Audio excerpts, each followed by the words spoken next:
네, 고성국 칼럼입니다. 저는 이번 전당대회 당대표 한동훈이 돼서는 안 된다고 생각합니다. 이유는 세 가지입니다. 정치 이전에 인간이 안 됐다. 그리고 대통령과의 신뢰관계가 완전히 깨졌다. 다시 구축하기 어려울 정도로 깨졌다. 셋째, 그동안 한동훈의 정치, 한 6개월도 안 되는 이 정치를 보면서 한동훈은 오로지 자기밖에는 모르는 정치를 보여왔다.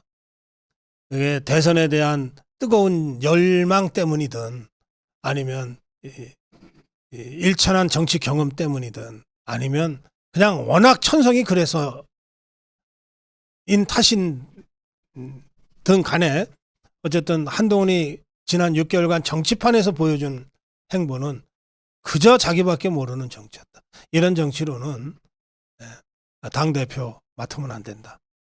저는 이 세 가지 이유로 한동훈이 당대표로 안 된다고 생각합니다.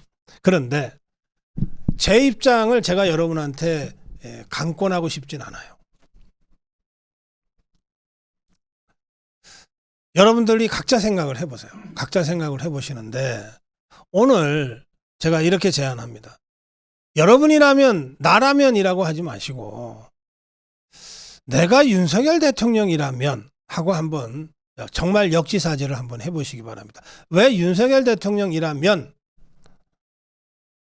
오늘 제가 제안하는 거 하면 지금 우리 자유파 정치판에서 유일한 상수가 윤석열 대통령이기 때문입니다. 나머지는 다 변수예요. 나머지는 다 변수입니다. 당대표가 원희룡이 될 수도 있고 나경원이 될 수도 있고 한동훈이 될 수도 있어요. 윤상현이 된들 뭐가 문제입니까? 다 될 수 있어요. 다 돼도 다 나름의 한판의 바둑이 될 수 있어요. 이거는 변수들이에요. 변수. 당정관계도 좋은 관계가 될 수도 있고 좀 삐걱거릴 수도 있고 이것도 다 변수예요. 이럴 수도 있고 저럴 수도 있는 거예요. 다 변수인데 이럴 수도 있고 저럴 수도 있어서는 안 되는 게 딱 하나 있단 말이에요. 그게 상수예요. 그게 뭐냐? 윤석열 대통령이에요. 윤석열 대통령이기 때문에 지금이 윤석열 정부고 윤석열 대통령이 국민의힘 당원이기 때문에 국민의힘이 여당인 거예요. 그러니까 윤석열이라는 이 이름 석자는 상수예요. 상수. 우리 자유우파한테는. 그러니까 상수의 관점에서 노라는 거예요. 변수를 보라는 거예요. 변수는 무수히 많이 있는데 상수는 딱 하나잖아요. 그러니 변수를 갖다 놓고 상수가 변수한테 맞춰야 되겠습니까? 아니면 상수에다가 변수를 맞춰 가야 되겠습니까? 한동훈이를 지지하는 분들한테 제가 말씀드립니다. 한동훈이 하세요. 아주 절절하게 하셔도 돼. 하셔도 되는데 아무리 그래봤자 한동훈이는 윤석열 대통령한테 비하면 변수예요. 변수. 그러니 자 한동훈이가 윤석열 대통령한테 맞춰 가야 되겠습니까? 아니면 윤석열 대통령 상수인 윤석열 대통령이 변수에 불과한 한동훈이한테 맞춰야 되겠습니까? 여러분들 판단해 보세요. 한동훈 지지자들이라면 이 문제를 한 번쯤 생각해 보세요. 아무리 한동훈이라도 지금 이 시기는 윤석열 대통령의 시대예요. 윤석열 대통령의 시간이라고. 상수는 윤석열 대통령이라고. 그러면 한동훈이 아니라 한동훈 하랩이라도 윤석열 대통령이라는 상수에 맞춰가야지. 그렇잖아요. 그게 정치란 말이에요. 그게 현실이라고. 그래서 제가 여러분들한테 이렇게 말씀드리는 겁니다. 자, 여러분들이 내가 윤석열 대통령이라고 한번 생각하고 이 판을 한번 다시 보자. 그러면 나한테는 한동훈이 어떻게 보이지? 누가 당 대표가 되는 게 제일 좋지? 누구는 절대 안 돼야 될 것 같지? 라고 하는 판단들이 너무나 쉽게 아주 선명하게 될 거라는 거예요. 역지사지 해보시되 우리 범여권의 유일한 상수 윤석열 대통령의 관점에서 지금 전국을 한번 돌아보고 지금의 전대판을 한번 돌아보시라는 거예요. 그러면 막연하고 그릿했던 것들이 아주 선명하게 딱 판단이 됩니다. 아, 이 사람은 이래서 안 되는구나. 이 사람일 수밖에 없겠구나. 내가 그동안 좀 너무 내 아집 속에서, 내 고집 속에서, 내 프레임 속에서만 생각했구나 라고 하는 것을 여러분들이 반성적으로 돌아보실 수 있을 거라고 저는 생각합니다. 왜 윤석열이냐? 유일한 상수니까. 지금은 윤석열의 시간이니까. 앞으로 3년간은 죽으나 사나 윤석열의 시간이니까. 유일한 상수니까 이 유일한 상수인 윤석열 대통령의 관점에 서서 여러분들이 한번 빙의하시고 역지사지로 이 전국을 한번 쭉 돌아보시라. 그래도 나는 한동훈이다. 어쩔 수 없죠. 지지하세요. 그러나 뭔가 다르게 보이는 부분들이 분명히 있을 겁니다. 대통령의 관점에서 윤석열의 눈으로 이 세상을 한 번쯤은 생각해 보시기 바랍니다. 고성국 칼럼이었습니다.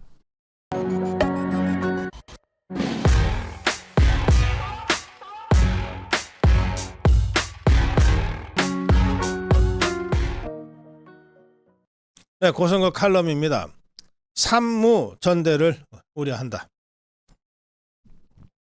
자, 여러분 지금 우리가 어디에 어떤 정치 상황에 처해 있습니까?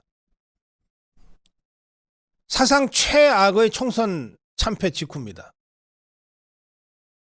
사상 최악의 패배입니다. 이런 패배는 지금껏 없었고 앞으로도 있어서는 안 됩니다. 이런 사상 최악의 총선 참패를 겪고 당하고 저 흉측한 종북 주사파들에게 192석이나 갖다 안겨놓고 저 의회를 장악한 저 종북 주사파의 독재와 폭정에 앞으로 4년간 어떻게 저 의회 독주와 입법 폭정에 맞설 것이냐를 고민하지 않으면 안 되는 상황입니다. 지금. 그런가 하면 8년 전보다도 더 위태로운 탄핵 전야이기도 합니다. 우리가 8년 전에 박근혜 대통령을 탄핵당해서 잃어버렸을 때 그때는 정말 뭐 처음 겪는 일이라 경황 없이 뭐 허둥거리다가 하다가 잃어버렸습니다. 근데 그때도 자유한국당 국회의원 수가 120명이 됐어요.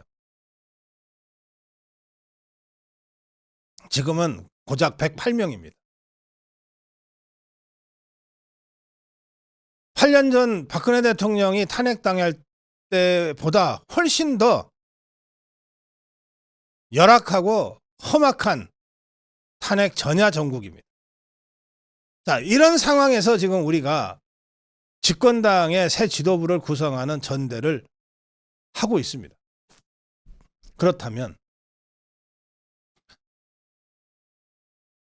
이 전대는 이런 전대였어야 됩니다. 첫째, 우리가 어쩌다 이렇게 됐는가를 냉철하게 분석하는 전대였어야 돼요.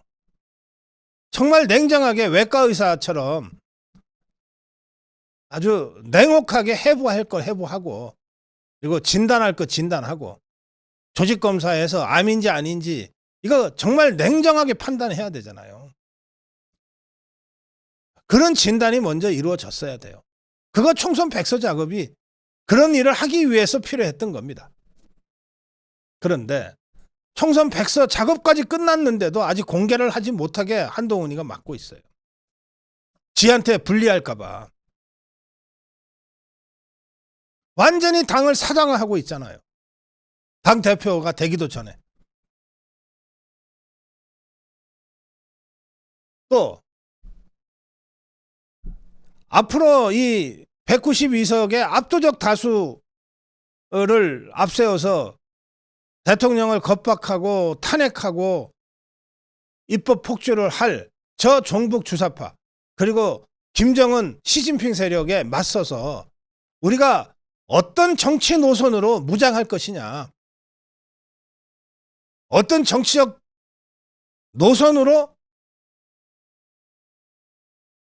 무장하고 진영을 짤 것이냐에 대한 올바른 정치 노선 정립을 지금이라도 해야 되는 거예요. 그냥 습관적으로 수도권, 중도, 장코대처럼 그런 거나 외치고 있어서 탄핵을 막아낼 수 있습니까? 지금 우리에게 필요한 정치 노선이 어떤 노선인가? 전투적 자유주의 노선으로 무장하지 않으면 안 된다면 그 전투적 자유주의 노선은 무엇인가 구체적으로 이런 데 대한 고민들이 있어야 되는 거예요. 그리고 세 번째는 정말 이제 뭉치지 않으면 다 죽는다. 흩어지면 다 죽는다.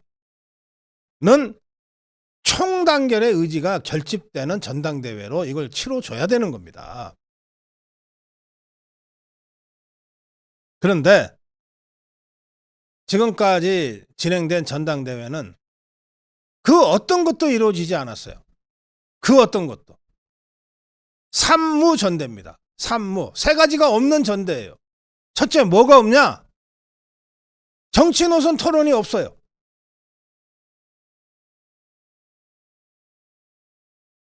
윤석열 정부가 국민의힘이 자유우파가 어떤 정치 노선으로 재무장해서 전국 운영을 해 가야 한다고 하는 정치 노선에 대한 토론이 없어요. 둘째, 뭐가 없냐? 전략 토론이 없어요. 108명만 똘똘 뭉치면 어떤 공격도 막아낼 수 있는데 이 108명을 어떻게 하면 똘똘 뭉치게 할 거냐에 대한 전략 토론이 하나도 없어요. 대통령 거부권을 그야말로 유일하게 우리가 입법 독주에 맞설 수 있는 우리의 무기인데 이 대통령 거부권, 제2 요구권을 언제 어떤 식으로 전략적으로 유연하게 구사할 것이냐에 대한 그런 전략적 토론이 하나도 없어요. 다들 어떻게 되겠지. 대통령이 알아서 하겠지.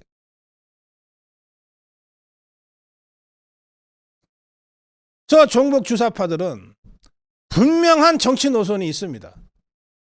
윤석열 대통령을 탄핵시키고 대한민국을 전복해서 인민민주주의 체제로 적화시키자라고 하는 분명한 정치 노선이 있어요. 분명한 전략이 있습니다. 1차 윤석열 대통령 탄핵에 총집결한다.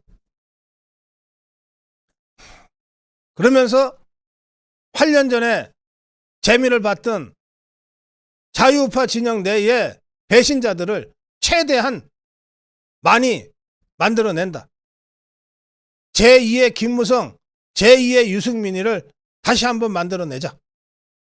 그리고 여기에 김경률이, 진중권이 같은 얼치기 좌파들을 적당하게 회색 분자처럼 포진시켜서 한동훈의 얼을 빼놓자. 뭐 이런 나름의 전략이 있잖아요. 세 번째, 뭐가 없냐? 검증이 없어요. 검증이 없어요.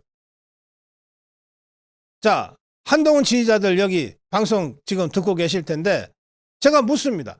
여러분, 한동훈에 대해서 진짜 뭘 제대로 알고는 지지하는 겁니까? 한동훈의 정치 이념이 어떤 건지, 그 사람의 주요한 네트워킹, 주위 사람들이 과연 어떤 사람들인지 여러분들 제대로 검증하고 지금 지지하는 거예요? 검증이 안 돼요, 검증이. 검증 조금 하려고 그러면은 상호 비방이니 뭐니 하면서 선관위가 못하게 만들고 비대위가 못하게 만들고 백서 공개를 못하게 만들고 있어요. 그래서 정치 노선 토론도 없고 전략 토론도 없고 검증도 없는 산무전대로 지금 여기까지 와버렸어요. 그래, 국민의힘의 책임당원들이 뭐뭐라 하더라 하는 카드라 통신이나 듣고서 지금 투표를 해야 됩니까?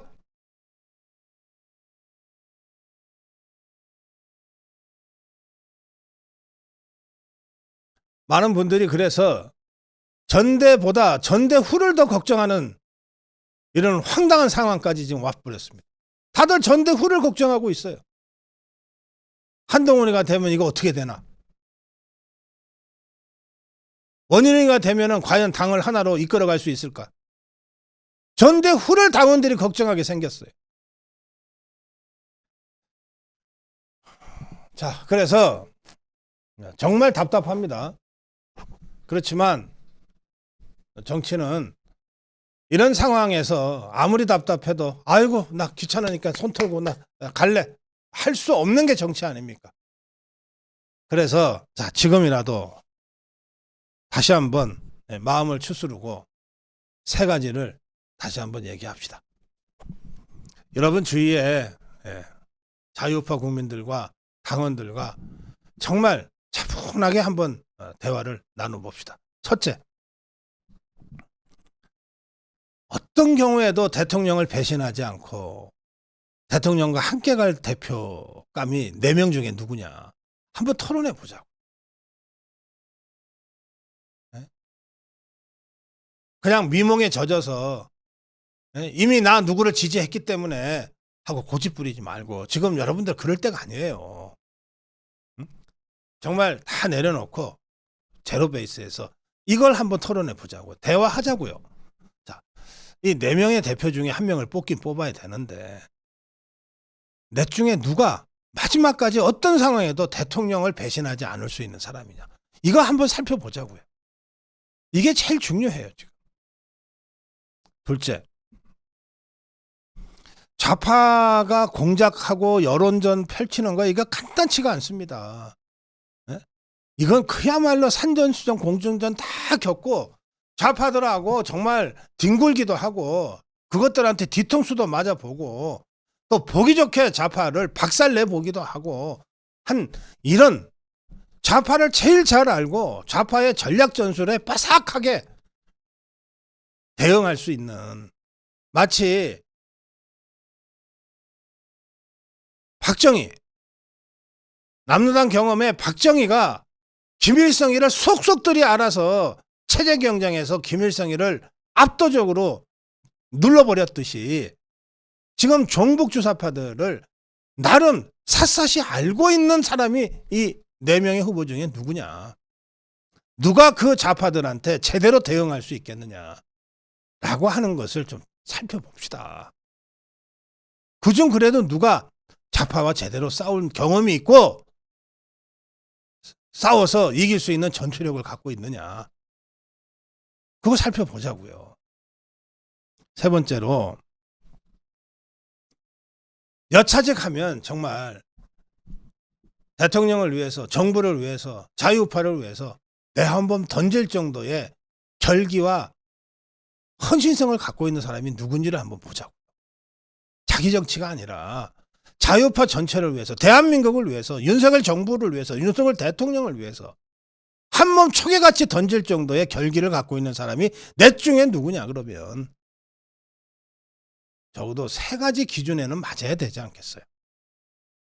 어떤 경우에도 대통령 배신하지 않을 사람, 정복주사파의 엄청난 수많은 교활한 공작과 여론전에도 맞대응하고 싸워낼 수 있는 사람, 그리고 정말 유사시에는 자기 한 몸 던져서 대통령 구하고 정권 구하고 나라 구할 수 있는 그런 사람을 넷 중에서 누구냐, 이렇게 골라내야 되지 않겠어요, 여러분?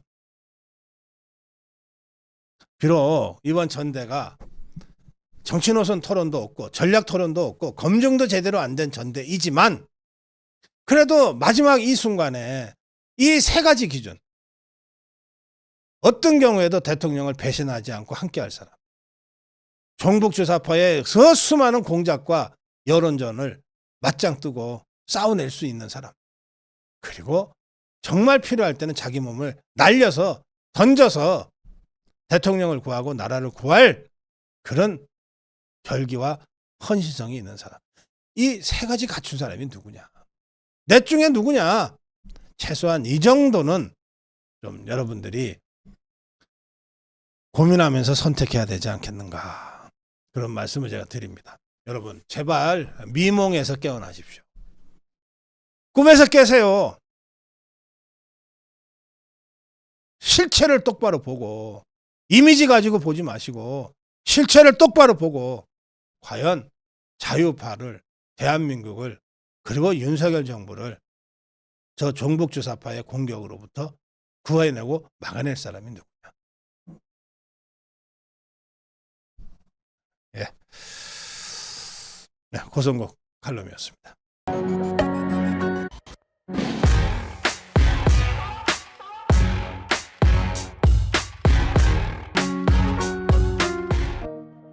네, 고성국 칼럼입니다.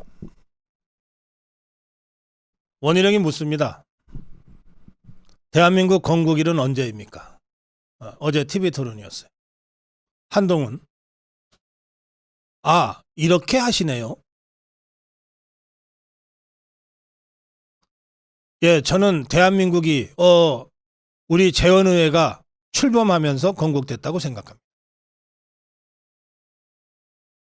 원희룡, 그러면 1940 몇 년인지 한동훈 말씀하시죠. 저는 이런 식의 원희룡, 저는 퀴즈를 내려는 게 아닙니다. 한동훈, 퀴즈를 내고 계시잖아요. 원희룡, 퀴즈를 내려는 게 아니고요. 재헌국회로 대한민국 건국 시점 잡아주신 것에 대해 감사드립니다. 뭐 이렇게 대화가 이어졌어요. 토론하다 보면 얍삽하게 저기 어디 저 귀퉁이에 있는 잘 모를 것 같은 그런 거를 쓱 갖고 와갖고서 갑자기 공격하는 자 있어요. 대선 때 기억나시죠? 아리백이 뭡니까? 하고 갑자기 불쑥 묻죠. 이재명이 같은 자가 그렇게 하는 거예요. 그런데 원희룡이 한동훈한테 물은 게 무슨 아리백 같은 어디 저 귀퉁이에 있는 겁니까? 대한민국 건국일이 언제입니까? 물어본 거예요. 그게 무슨 퀴즈거리입니까? 대한민국 건국일이 언제입니까? 대답하면 되잖아. 그럼 그것만 묻고 딱 끝날 질문이에요? 그 다음에 뭔가 할 말이 있으니까 대한민국 건국일은 언제입니까? 물었어요. 그러면 1948년 8월 15일입니다. 대답하면 그 다음에 원희룡이 진짜 하고 싶은 얘기를 하겠죠. 그렇게 가면 되는 거 아니에요. 이게 어디 귀퉁이에 있는 문제냐고. 그런데 한동훈의 반응은 어땠습니까? 아, 이렇게 하시네요. 마치 어디 저 귀퉁이에 함정 파고 묻는 것처럼 지금 만들어버리잖아요. 어디서 이런 이 토론 기술, 사악한 토론 기술만 어디서 잔뜩 배웠는지 모르겠어. 이런 거 이 토론 전문가들한테는 그냥 그야말로 기본에 해당되는 것들입니다. 그래, 함정에 빠뜨리려면 그래 건국일을 물어보겠어요? 또 그러면 1940 몇 년인지 하면 대답하면 되잖아. 48년입니다. 한동훈이는 꼭 말씀하시죠야. 말씀하시죠. 묻는데 말씀하시죠가 대답이에요? 아주 못돼 먹은 토론 버릇이. 도대체 누가 이런 거고 토론 가르치는지 모르겠어. 진중권이가 이런 식으로 해요. 내가 수십 번 이자하고 토론을 해봐서 알아요. 진중권이가 딱 이런 식으로 토론을 해.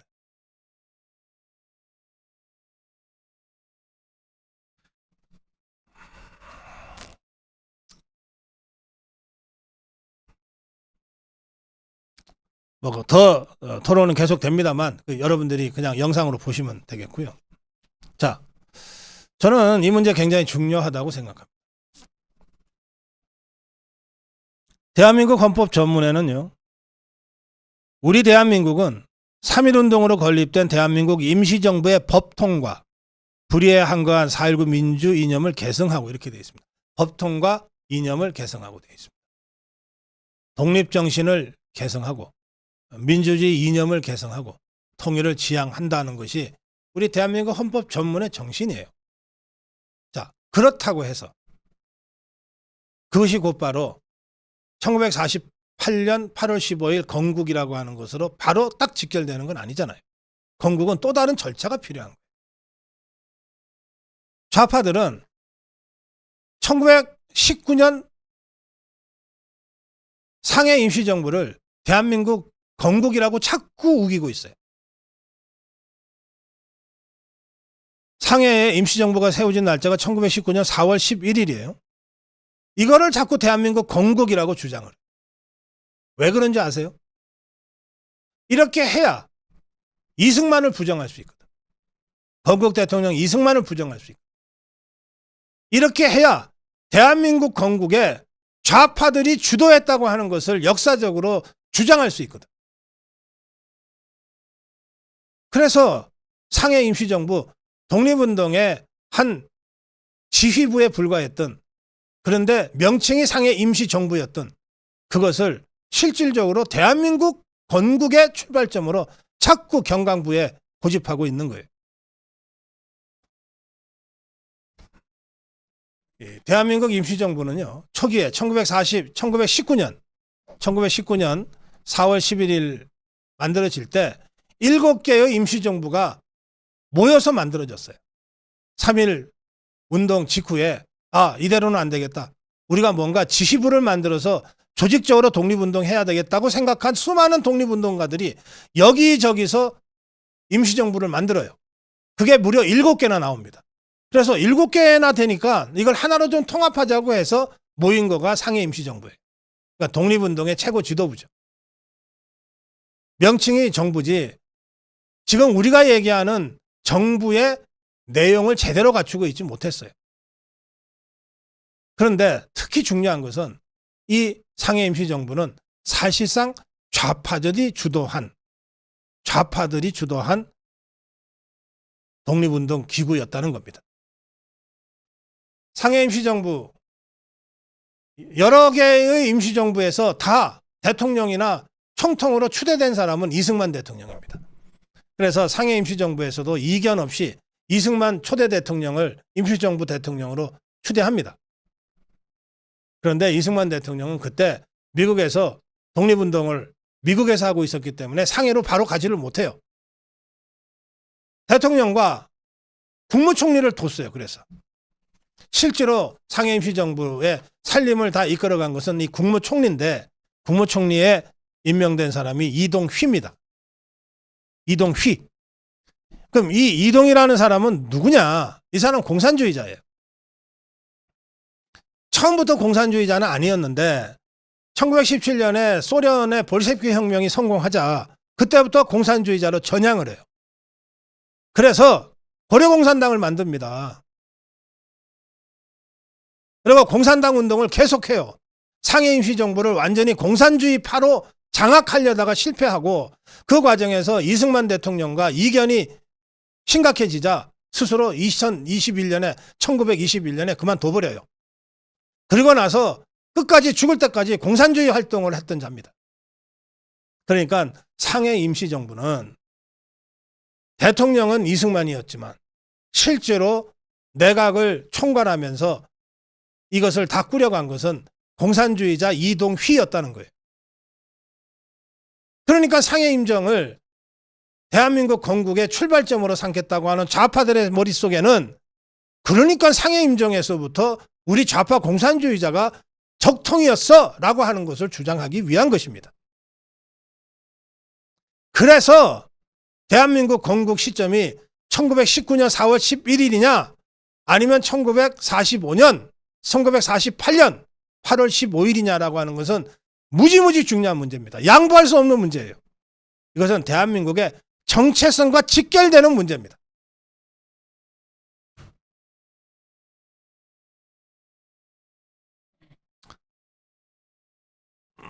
제가 더 이상은 자세한 말씀 드리지 않겠습니다. 적어도 우리 자유파라면 왜 1948년 8월 15일이 대한민국 건국절, 건국일 이어야 되는지에 대해서는 이제 그런 정도의 정치적인 교육은 다 되어 있다고 저는 생각하기 때문에 그렇습니다. 윤석열 대통령도 이 문제에 관해서는 분명한 입장을 여러 차례 표명했습니다. 이렇습니다. 1945년 광복을 맞았을 때 북한은 공산 전체주의를 선택했지만 우리는 이승만 대통령의 결단으로 자유민주주의와 자본주의 시장경제를 토대로 대한민국을 건국했다. 1945년 해방 이후에 북한은 조선민주주의 인민공화국으로 갔고 대한민국은 이승만 대통령의 주도하에 1948년 8월 15일 대한민국을 자유민주주의 체제, 시장경제 체제인 대한민국을 건국했다. 대통령이 이렇게 여러 차례 강조하고 있어요. 그런데 원희룡이 대한민국 건국일이 언제입니까? 라고 물을 때 한동훈의 대답이 뭐였습니까? 아, 이렇게 하시네요. 대한민국 건국이 무슨 퀴즈놀이 할 그런 소재입니까?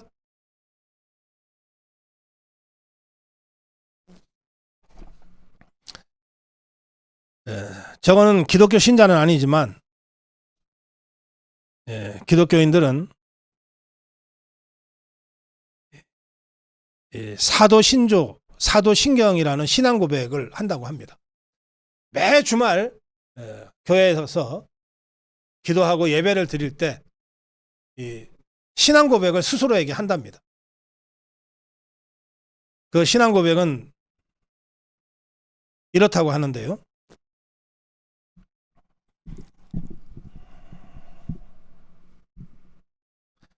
나는 전능하신 아버지 하나님 천지의 창조주를 믿습니다. 나는 그의 유일하신 아들 우리 주 예수 그리스도를 믿습니다. 그는 성령으로 잉태되어 동정녀 마리아에게서 나시고 본디오 빌라도에게 고난을 받아 십자가에 못 박혀 죽으시고 장사된 지 사흘 만에 죽은 자 가운데서 다시 살아나셨으며 하늘에 오르시어 전능하신 아버지 하느님 우편에 앉아 계시다가 거기로부터 살아있는 자와 죽은 자를 심판하러 오십니다. 나는 성령을 믿으며 거룩한 공교회와 성도의 교제와 죄를 용서받는 것과 몸의 부활과 영생을 믿습니다. 아멘. 이게 신앙 고백입니다. 기독인들에게는 이 신앙 고백은 매일 이루어지는 일입니다.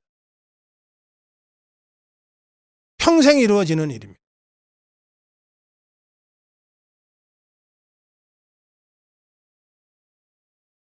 건국일이 언제냐? 저는 이렇게 정치적 신앙 고백을 하고 싶습니다. 나는 대한민국이 1948년 5월 10일 치러진 유엔 감시하의 자유선거로 구성돼 1948년 5월 31일 개원된 대한민국의 재헌의회가 만들고 1948년 7월 17일 공포한 대한민국 헌법에 따라 1948년 8월 15일 출범한 대한민국의 건국을 믿습니다. 대한민국 국민이라면 이 같은 정치적 신앙 고백을 매일 아침 해야 된다고 저는 생각합니다. 원희룡은 한동훈에게 그 건국일을 물어봤어요.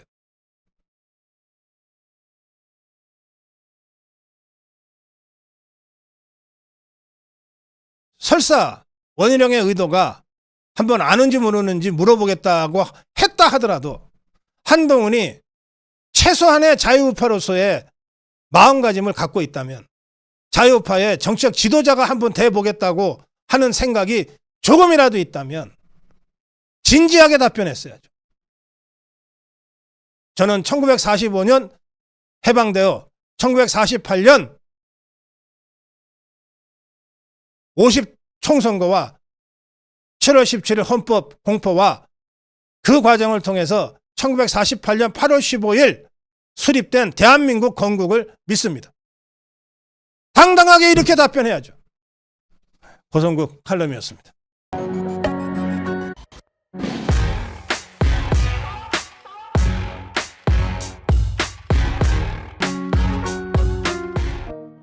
예, 전당대회가 이제 막바지로 치닫고 있습니다. 그런데 어제 있었던 한동훈의 패스트트랙 관련 이른바 폭로, 나경원 후보가 법무장관이었던 자기에게 패스트트랙 공소를 취소해달라고 하는 요청을 한 건데 이걸 마치 무슨 개인적인 청탁을 한 것처럼 왜곡하면서 그 개인적인 청탁을 내가 다 단칼에 거절했다. 이렇게 아주 당당하게 얘기한 바로 그 부분 때문에 오늘 하루 종일 당이 정말 어수선하고 술렁술렁했습니다. 아, 저런 사람이었나? 저런 사람한테 어떻게 당을 맡기냐. 이 동지의식이라고는 눈을 씻고 봐도 찾아볼 수가 없다. 어제 아침 토론 이후에 급격하게 여론이 좋지 않게 돌아가자 내가 뭐 잘못했냐고 버티던 한동훈이가 결국 하루 만에 사과를 했습니다. 그런데 언론이 단편적으로 전하고 있는 사과는 제가 믿지 못하겠어요. 그래서 한동훈이가 페북에 올린 사과의 글을 제가 여러 번 읽어봤습니다. 제 결론은 이렇습니다. 이것은 사과가 아니고 변명이다. 사과가 아니고 호도다. 사람이니까 잘못할 수 있죠. 그 잘못을 인정하면 제대로 사과해야 됩니다. 적어도 제 눈에는 한동훈이는 아직도 자신이 잘못했다고 인정하지 않고 있는 것 같습니다. 그래서 저는 정말 이런 사람한테 당을 맡겨서는 안 되겠다는 생각을 더 절실하게 하게 됐습니다. 총선 말아먹은 데 이어서 지방선거하고 대선까지 말아먹게 생겼습니다. 지금. 어제 오늘 급격한 당심의 변화가 저는 어떤 형태로든 이번 전대에 일대 파란을 불러올 것이라고 확신합니다. 전당대회가 막바지로 치달으면서 여기저기서 저한테 많은 제보들이 지금 쏟아지고 있습니다. 가뜩이나 당내 전대 자체가 이전투구 양상을 벌이고 있는데 저같이 정치 평론을 하는 사람까지 이전투구에 뛰어드는 것이 정말 우리 자유파 입장에서 볼 때 더 절망적인 상황이 될 수 있다 싶어서 제가 최대한 지금 자제하고 있습니다. 그리고 정확한 팩트를 가지고 여러분께 말씀드리려고 노력하고 있는 중입니다. 그런데 오늘 제가 이런저런 자리에서 들었던 얘기 중에 제가 여러분들한테 이것만은 꼭 팩트체크 차원에서 좀 말씀드려야 되겠다 싶은 내용들이 있어서 먼저 몇 가지 말씀을 드리겠습니다. 이번에 비례대표 사천 논란이 아주 심각합니다. 지금 원희룡은 가족과 검찰 출신의 측근이 사천 비례대표에 사사롭게 개입했다고 하는 주장을 하고 있는데 그 검찰 출신 측근이 누구인지를 밝히라고 요구하면 당장이라도 이름을 대겠다. 그것까지 나서고 있습니다. 그런데 이 사천 논란과는 별도로 4년 전에 황교안 대표 때 그때 비례대표 후보자들이 400여 명이 응시를 했는데 그때 이제 그 비례대표 후보를 심사하고 이렇게 하는 과정에서 당에서 비용이 발생하니까 그런 비용을 충당하기 위해서 비례대표 후보들에게 모두 300만 원씩 일종의 등록비처럼 받았다고 합니다. 이건 4년 전에 비례대표에 도전했던 사람의 얘기니까요. 그런데 결국 그 중에 이제 당선권은 한 20여 명 안팎 아닙니까? 그리고 결과적으로 보면 19명이 당선이 됐어요. 선거 후에 이렇게 그 비례대표 공천에 낙천된 사람들한테는 그러니까 그것도 한 400여 명 되는 거죠. 한테는 애초에 등록비로 받았던 300만 원 중에 200만 원씩을 돌려줬다고 합니다. 당이 그런 걸로 장사하는 데가 아니지 않습니까? 그래서 비용이 필요해서 거뒀는데 이거 쓰고 남은 건데 지원자들한테 돌려주는 게 맞다. 아마 황교안 대표가 그렇게 결단을 해서 돌려준 것 같습니다. 이번에도 그 비례정당, 한국의 미래라고 하는 비례정당에서 비례대표를 이제 공천을 하는데 4년 전보다도 더 많은 숫자가 이번에 응모했습니다. 그리고 이번에는 물가 상승을 반영해서인지 1인당 500만 원씩 등록비를 받은 걸로 제가 알고 있습니다. 그런데 공천이 끝나고 전혀 돌려주지 않았다는 겁니다. 이 또한 이번에 비례대표에 도전했던 사람의 진술이니까 아마 사실일 겁니다. 당에서 한번 확인해 보십시오. 그러면 왜 그런 거 있지 않습니까? 그 대학들이 말이죠. 워낙 재정이 어려우니까 입시 전형료라고 하는 걸 받습니다. 되게 몇백만 원씩 받습니다. 그리고 그걸 어쨌든 대학의 운영 자금으로 쓰거든요. 그건 이제 돌려주지 않는 거죠. 서류도 돌려주지 않고 안 돌려주는데 지금 국민의힘은 그렇게 전형료 받아서 운영해야 될 정도의 어려운 상황이 아니잖아요. 또 4년 전에 이미 그렇게 비례대표 전형 응시 비례대표 등록료의 3분의 2에 해당되는 돈을 돌려준 전례가 있습니다. 그래서 그 돈이 아까워서라기보다 도대체 이 많은 돈을 도대체 어디다 썼을까라고 하는 그런 이유 있는 문제 제기를 몇 사람이 하고 있습니다. 또 그런가 하면 여의도 연구원이 조사를 하는데 70억을 썼다는 보도가 지금 나오고 있는데요. 그런데 실제로 여의도 연구원의 조사 결과를 선거에 도움이 되는 조사 결과를 받아봤다고 하는 후보들은 거의 없잖아요, 지금. 여의도 연구원의 조사는 그냥 땅 파서 하는 겁니까? 그것도 다 여론조사 회사에게 의뢰하면은 돈이 들어가는 거고 자체적으로는 여의도 연구원이 조사할 기능, 능력이 없는 걸로 제가 알고 있는데요. 그리고 그 조사마저도 한동훈 개인 이미지 조사를 했다는 얘기까지 지금 구체적으로 흘러나오고 있지 않습니까? 완전히 당이 사당화된 거고, 그리고 그 절박한 상황에서 뭐 이를테면 정말 이거 다 당에게 우리가 당원으로서 특별당비를 내겠다 뭐 이런 거라면 또 모르겠는데, 이미 4년 전에 그 전례가 있는데 그것조차 제대로 지키지 않고 아무런 설명 없는 지금의 국민의힘, 당시 선거를 책임지고 당을 운영을 책임졌던 한동훈과 사무총장 장동혁에 대해서 적어도 이런 합리적인 의심과 문제제기가 일각이지만 제기되고 있다는 것은 제가 여러분께 알려드려야 될 것 같습니다. 또 한 가지 있습니다. 여러분들 많이 보셨을 거고요. 또 자꾸 보니까 그게 당연한 건 줄 알고 넘어간 부분들이 있습니다. 뭐냐면 한동훈이가 비대위원장을 할 때부터 선거를 지휘하는 선대위원장을 하면서 전국을 다닐 때마다 한동훈이가 두 가지를 했어요. 한 가지는 아시죠? 셀카 찍은 거. 한 가지는 아실 거예요. 또 한 가지는 뭐냐? 후보자를 만나면 그게 누구든 어깨에 손을 얹었어요. 그런데 뭐 다 그런 건 아니지만 대부분의 후보자들은 한동훈과 연배가 같거나 한동훈보다 다 연상이에요. 나이가 많은 사람들입니다. 아니 뭐 당의 비대위원장, 선대위원장이니까 그럴 수 있지. 그렇지 않습니다. 제가 당에서 오랫동안 활동을 한 당 고문이나 다 당 대표 지냈던 분들, 어르신들, 선배들 몇 분하고 말씀을 나눌 기회가 있는데 몇 분이 그런 지적을 하더라고요. 내가 당 대표 선대위원장을 할 때는 그 후보들이 너무 막 고맙고 나가서 싸우는 전사들이, 그리고 너무 막 안쓰럽고 애처롭고, 그래서 가면은 우선 끌어안게 되고 업어주게 되더라는 거예요. 그래서 제가 농담처럼 그랬죠. 아니 어떻게 그 나이에 그 연세에 그 젊은 후보들을 없습니까? 아니 현장에 나가봐라. 고 박사 현장 잘 몰라서 그런데 현장에 나가봐라. 그 후보들 정말 눈이 시뻘겋게 충혈돼서 우리를 위해서 싸우고 있는 그 후보들을 보면 나도 모르게 그냥 힘이 불끈 난다. 우선 업어주고 싶고 안아주고 싶고 등 두드려주고 싶지. 그리고 단 한마디를 하더라도 어떻게든 후보를 띄우려고 얘기를 하지. 우리 후보, 이 후보가 아니면 저는 아무것도 아닙니다 라고 하는 말이 그냥 자동으로 나온다. 현장에 가봐라. 업어주기는커녕 자기보다 나이가 한참 많은 후보들 만날 때마다 어깨에 손은 줍고 어깨동무하고, 그리고 실제로 유세 현장에 가서는 후보를 띄우고 그 지역의 현안을 얘기하는 게 아니라 셀카나 찍고 자기 선전이나 하고 그리고 유세장을 떠나버리니 차라리 안 오는만 못했다라고 하는 얘기가 한동훈이가 갔다 온 다음에 지역에서 받아왔다는 거예요. 김어준이가 지금 공개적으로 한동훈이를 지지하고 있습니다. 왜 그럴까요? 그냥 장난삼아. 아닙니다. 김어준이는 이런 대목에서는 굉장히 진지한 자예요. 왜 그럴까요? 자, 지금 우리 룰이 어떻게 돼 있습니까? 80은 당심, 20은 민심이죠. 역선택을 맞는다고는 하지만 무슨 수로 막습니까? 좌파들이 일컨대 여론조사 전화를 받았어요. 국민의힘 지지합니까? 네 하지. 그러면 저는 민주당인데요 하고 전화 끊겠어요? 역선택을 사실상 막을 방법이 없어요. 그 20%의 국민, 일반 국민 중에 적어도 좌파가 절반은 될 거 아닙니까? 그 좌파들한테 김어준이의 저 발언은 바로 좌표고 지침이에요. 한동훈을 역선택하라는 겁니다. 지금 좌파들이 그 정도로 움직이고 있어요. 제일 쉬운 상대니까. 이번 선거 해보니까 진짜 아무것도 아니거든. 지 이미지나 관리하고 먹히지도 않는 2조 심판이나 얘기하고 다니고 셀카나 찍고 다니고, 그리고 뻑하면 뒤돌아서서 자기 진영이 총질을 하잖아요. 대통령한테 총질하고 영부인한테 총질하고 도태우 잘라버리고 장해찬 잘라버리고. 너무 선거하기 쉬웠다는 거예요, 좌파들이. 이거 제가 그냥 지어낸 말 아닙니다. 제가 오랫동안 지상파에서 배제됐다가 이제 KBS 라디오 지금 진행한 지 2달째입니다. 매일매일 좌파 정치인들을 만나요. 생방송으로 공개되는 것 외에 별도로 비록 짧은 시간이지만 이런저런 얘기를 하게 됩니다. 또 다 이런저런 오래된 인연이 있는 사람들이니까. 제가 그냥 드리는 말씀이 아니에요. 선거하기 너무 쉬웠다는 거예요.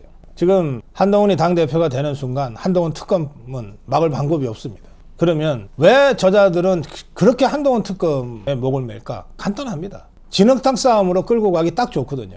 이재명이만 리스크 있는 거 아니다. 한동훈도 리스크 있다. 너네 당 우리나, 너네 당 대표나 우리 당 대표나. 이렇게 양비론으로 진흙탕으로 끌고만 가도 이긴다는 거예요, 좌파들은.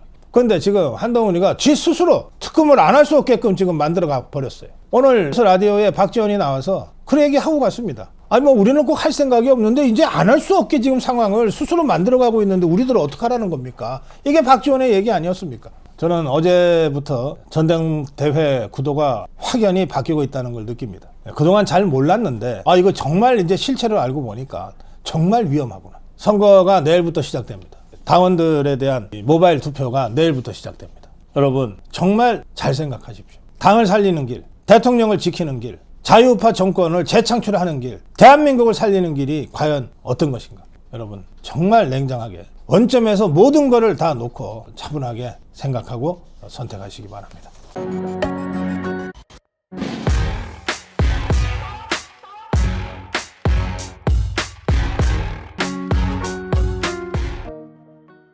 네, 고성국 칼럼입니다.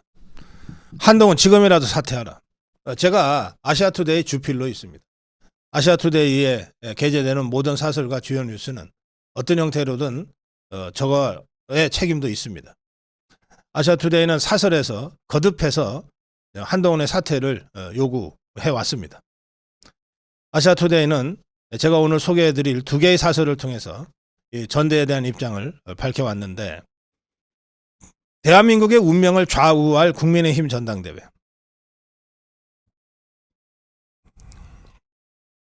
국민의힘 전당대회도 총선 패배의 원인을 분석하고 당 체질을 개선해서 지방선거, 대통령 선거 승리 발판을 마련해야 했는데, 거기로기는커녕 여권 분열의 씨앗이 되어버렸다. 참패한 총선을 총지휘했던 한동훈이가 출마하는 바람에 이번 전당대회가 이렇게 분열의 전대가 되고 말았다. 또 전당대회 과정에서 한동훈이의 자뻑으로 한동훈 리스크가 가시화되었다. 야당은 지금 한동훈 대표의 등장을 침을 흘리면서 기다리고 있는 상황이다. 전당대회에서 불거진 이른바 댓글팀의 존재를 부각시키고 이런저런 의혹을 묶어서 안 그래도 준비해온 한동훈 특검법을 바로 발동할 것이다. 그렇게 되면 이재명이만 사법 리스크가 있는 게 아니고, 조국이만 사법 리스크가 있는 게 아니고, 한동훈이도 사법 리스크를 안게 되고, 그것이 국민의힘의 사법 리스크로 그대로 전가될 것이다. 더구나 한동훈이는 일찌감치 윤석열 대통령과 차별화를 하면서 대권 도전하겠다고 하는 의도를 지금 숨기지 않고 있다. 이런 자가 여당의 대표가 됐을 때 어떤 결과가 있었는지는 8년 전 박근혜 대통령 탄핵 사태가 여실히 잘 보여주고 있다. 더구나 지금 한동훈이가 대표가 되면 대선에 출마할 것이 분명하기 때문에 1년 2개월 뒤에는 다시 비대위 체제로 가야 되는데, 비대위 체제로 가자마자 6개월 후에 지방선거를 치르는데 과연 그 지방선거를 그러면 제대로 치를 수 있겠는가? 지방선거 지고 나서 무슨 대선 승리가 있겠는가?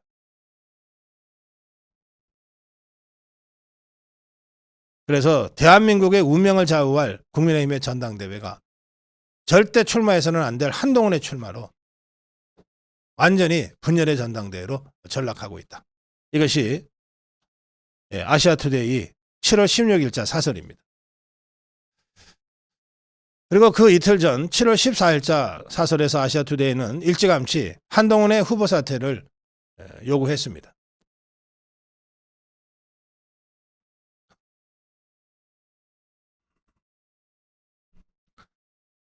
지금 국민의힘 전당대회가 이렇게 엉망진창이 돼버린 원인은 한동훈이가 당대표 선거에 출마했기 때문이다. 한동훈은 총선 패배로부터 절대 자유로울 수 없는데, 그런데도 전대에서 이겨야 되니까 그 총선 패배의 모든 책임을 윤석열 대통령한테 뒤집어 씌우고 있는 것이다.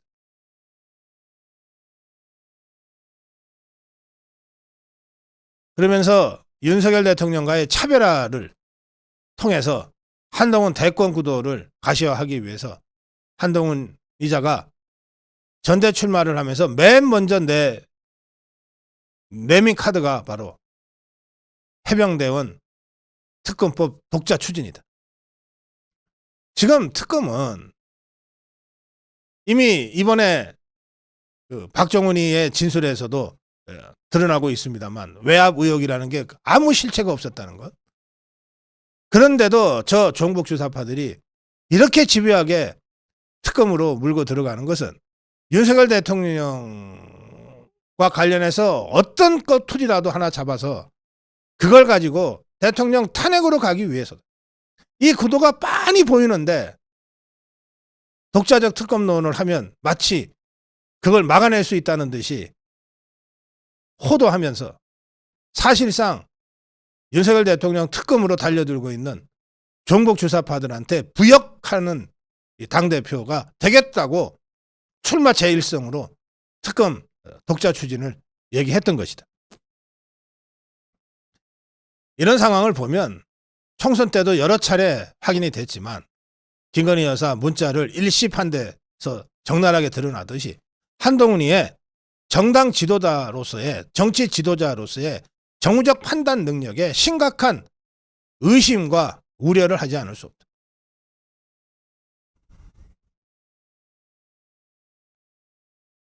이런 상황에서는 한동훈이가 설사 당대표가 되더라도 윤석열 대통령과는 완전히 엇나가는 길을 갈 수밖에 없게 될 것이다. 그냥 인간적인 문제 차원이 아니고 인간적 신뢰가 깨진 지는 오래됐지만 사사건건 윤석열 대통령이 국정 운영을 해 나가는 길과 한동훈이가 대권을 도전하는 길이 처음부터 방향이 다르기 때문에 사사건건 갈등을 빚을 수밖에 없고 윤석열 대통령과 갈등을 빚으면 빚을수록 대권 도전에 유리해진다고 한동훈이가 생각하고 있기 때문에 한동훈 주위에 있는 사람들이 생각하고 있기 때문에 앞으로 남은 윤석열 정부 3년은 자체의 분열과 분란 때문에 아무것도 하지 못하는 식물정권으로 스스로 전락하게 될 것이다. 종보주사파들이 한동훈이를 당대표로 만들어야 된다고 생각하는 이유가 바로 거기에 있다. 왜 김어준이가 한동훈이를 공개 지지하겠는가?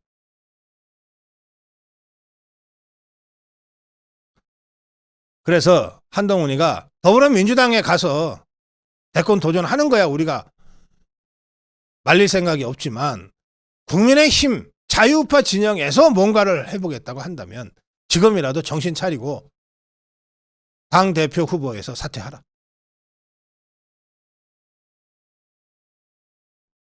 지난 총선 패배뿐만 아니라 이번 전당대회 과정에서 드러난 수많은 문제점들, 대통령과의 인간적 신뢰 훼손, 김건희 여사 문자를 일시판대에서 드러난 그 아주 천박한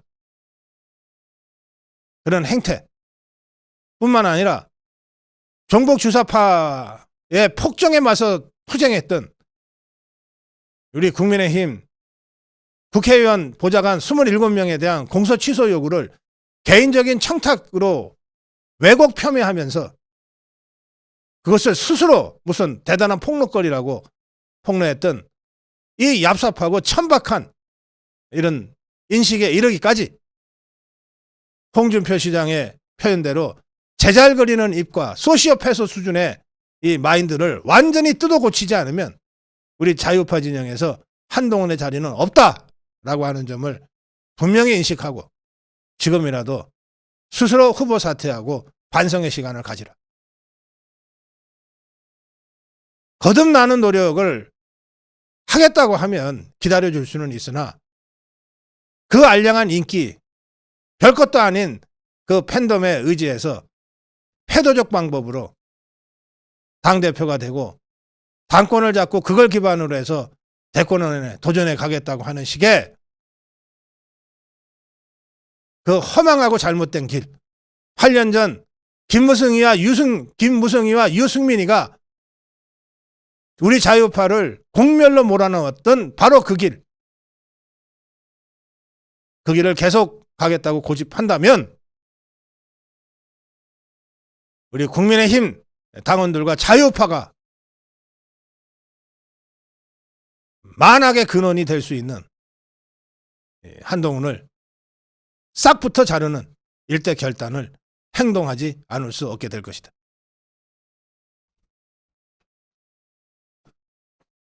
살기 위해서는 지금이라도 후보 사퇴하라. 그리고 자기 성찰과 반성을 통해서 스스로 얼마나 부족한 존재인지를 자각하고 거듭나는 노력을 하라. 그러지 않으면 당원들이 용서하지 않을 것이고 우리 자유파 국민들이 결코 용납하지 않을 것이다.